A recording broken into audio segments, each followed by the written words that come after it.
Can you believe that the American government used a Russian asset, a Russian agent, as an interpreter for a high-stakes negotiation about ending the Ukraine war? It sounds crazy, but it happened. In the end of April, Steve Witkoff traveled to Moscow to meet with Putin for the 4th time this year.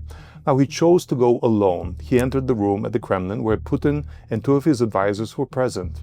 And there was only one other person sitting on the other side of the table. It was a woman. Witkoff turned to her, pointed at her and said, "Interpreter?"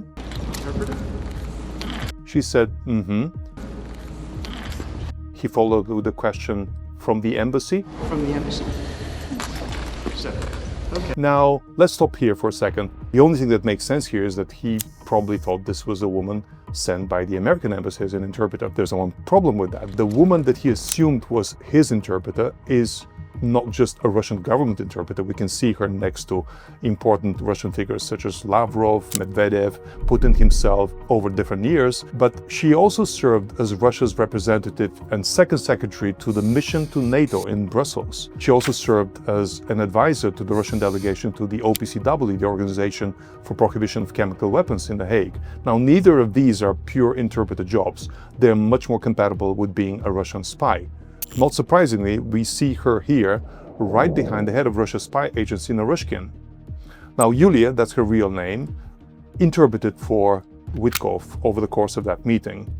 The problem with that is this was not just dinner chit-chat. This was a serious negotiation where the stake was the lives of hundreds and maybe millions of people.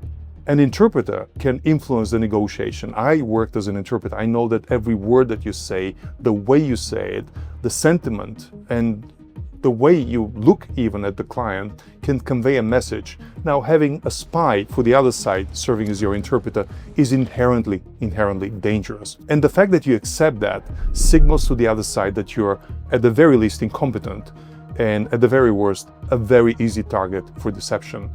And this, unfortunately, happened at the end of April in Moscow.